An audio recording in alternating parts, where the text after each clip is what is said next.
When I began this YouTube channel, I was young, I was foolish, and a lot of my motivation was because I wanted to be known. I had a zeal for Christ, and I wanted to speak his name and encourage people to follow after him. But I also wanted attention. I also wanted to be known, as we all do. And so it may come as a surprise, but one of my biggest regrets is that I started this YouTube channel. And that's not to say I'm not grateful for the work that God has done through it, but it is to say that when I started my YouTube channel, I started it when I was far too young, and I started it when I was lacking so much understanding of faith, of Christianity, of its history, of so many things that are very key to be really speaking with any sort of authority. And unfortunately, I presented myself as an authority. I would tell people that they were wrong for believing this and that this was the right thing to believe. And many of those things that I encourage people to believe, I don't believe anymore. And I don't believe are true or right or good. And so I have regrets. And one of the things that I feel most saddened about is the fact that oftentimes when I would make videos, I would sit in front of this camera and I would forget that there are people on the other side with eternal souls, with eternal destinies, people that are either moving towards Christ or away from Christ, people who will one day end up either in eternal glory or in eternal separation. And this is a really sobering reality, and it should be a very sobering reality for anybody who's making videos, anybody who's making any sort of content. It should not be something that's taken or created flippantly or approached with any sort of insincerity. It should be something that is very, very carefully considered. And one of the things I've noticed is that in recent times, so many people have started YouTube channels. Young guys, so many of them making videos about theology and talking with authority about theology. And these people are passionate, as I was passionate. And these people truly desire to know truth and to promote truth, as I desired to know truth and promote truth. But one of the things that you can, for yourself, see is if you go back to the earliest videos on my YouTube channel and you compare them to now, it's a night and day difference. I have changed very dramatically. I have grown very dramatically in my theology.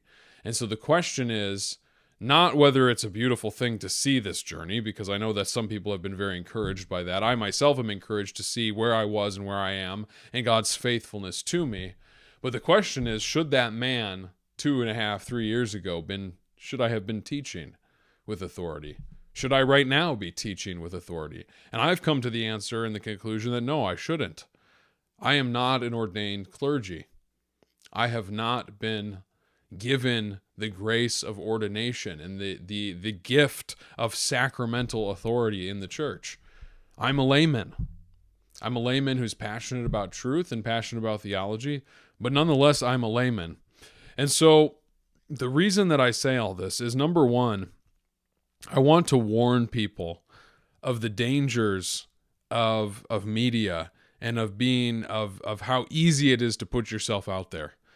Be very, very cautious. Be very, very careful.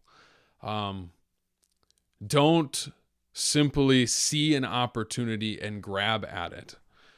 Because for me, there was a point when, I'm sad to say this, but there was a point where a lot of times I would sit down and I would have an agenda to have a few videos per week. And sometimes I wouldn't know what videos I was going to film until I sat down in front of my camera and I would think, what are some things I know? What are some things that I think I can talk about? Oh, that might be a good idea. And then I would record. I wouldn't give it much thought. The content was secondary to actually just putting myself out there to be a consistent YouTuber, to continue to have a consistent growth on my channel. And because of that, content was secondary. And here is the very unfortunate thing about that. When your content becomes secondary, you are risking speaking untruth to souls with an eternal destiny. That should humble us. It should deeply, deeply humble us. It humbles me to the absolute core. And so, like I said, one warning, it's a warning that we should be very, very careful when it comes to putting ourselves out there on social media. We should be very, very careful to not speak quickly, to not teach frivolously, to not assume that we know more than we ought to think we know, and to approach this with caution. Secondly, if I could go back and do this, I recently did this, but if I could go back and do it over again, this is what I would do. I would start by receiving approval from my ecclesial authorities and by asking them to be an accountability for me. I have since done that. I have since gathered that and placed myself under ecclesial authority and ecclesial accountability.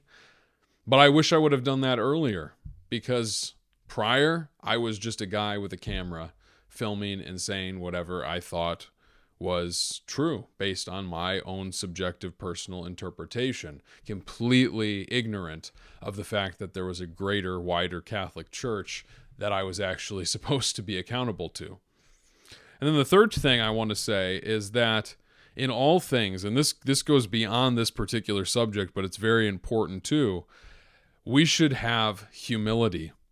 One of the things that I have noticed is that it's very easy, especially for men, and I feel this so deeply because I'm a man and because I'm a very confrontational man.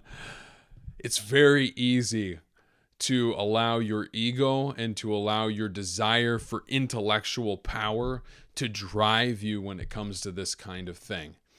It is unbelievably common to find theology channels and to find theology blogs and theology Twitter circles, whatever it might be, that are very, very protective of their particular tribe and are very, very antagonistic towards anybody that would question that particular tribe.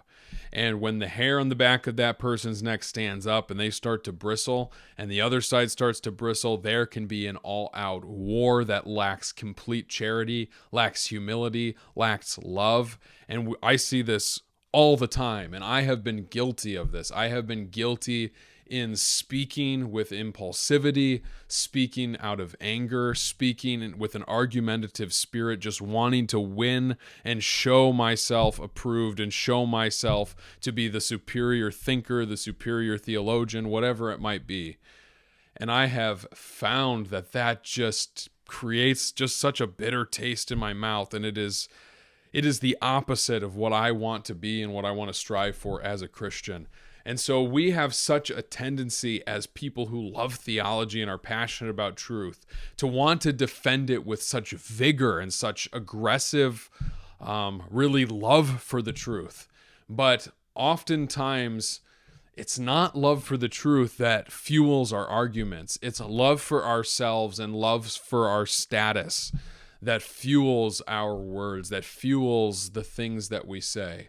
And so I just want to remind you, as I am constantly being reminded and constantly reminding myself, that we must walk in humility and we must walk in love. The greatest thing that we can do is to love God and to love our neighbor. And so this means that when you see that person on Twitter that you don't like, and that person on Twitter says that thing that you know they were going to say, and they egg you on, and you can tell they're looking for a fight, perhaps it's best to simply walk away.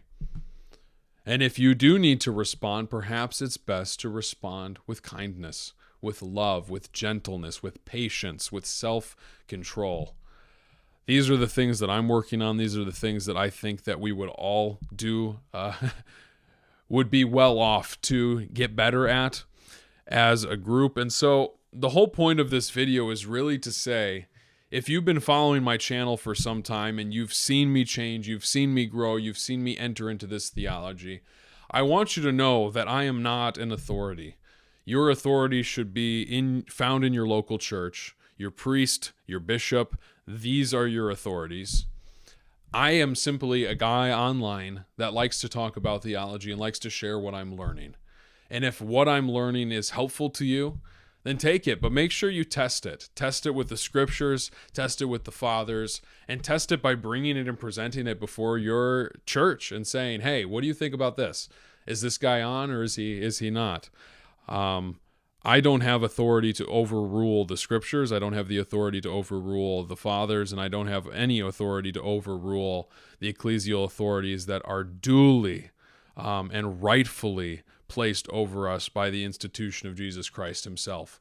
And so I want to make it very, very clear that if my channel is helpful, it needs to only be helpful in so much as it's a supplement to your Christian faith. I am not your pastor. I am not an authority. I am not the voice of the church. I'm a guy who is seeking his best to follow and love Christ. And if that's helpful to you, praise the Lord. But please do not view me as anything more than that. And please don't view anybody online as more than that. Secondly, I want us to really just be patient with one another, to focus on humility and self-control in the things that we say and how we say them, because we need to remember that Christianity is not about how much you know about Jesus. It's not about how much you can articulate particular doctrines. It's about how you live. It's about, are you moving towards Jesus Christ?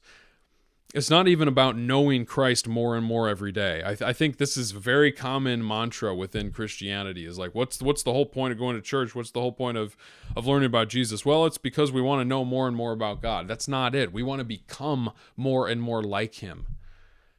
If I know everything there is to know about Jesus Christ, but I am not like him, that knowledge is meaningless. We need to grow like him. And one of the first ways that we can do that is by watching the way that we speak to others, by being patient, by being filled with self-control, and by living a life of prayer and thanksgiving before the Lord, finding our contentment there so that we're not seeking to find it elsewhere and seeking to fuel our egos as though that's where our identity is rooted. And so that's all I really wanted to say in this video. I hope it's an encouragement to you. And to any young guys who are making YouTube videos or making podcasts or whatever it might be, I hope this video kind of serves as a warning to you. Just be very careful. Recognize what you're doing. Recognize that every time you open your mouth to speak, you don't know who's listening. And somebody might be listening who is on the edge of rejecting the faith, of committing suicide, of struggling to know whether or not they should apostatize from, but you do not know where somebody is at. And so you must be very careful with what you say, how you say it. And I think if we all were much more careful about that, the internet would be a much safer, a much more beautiful place. So with that, I thank you for watching. God bless you. Please pray for me. I will be praying for you.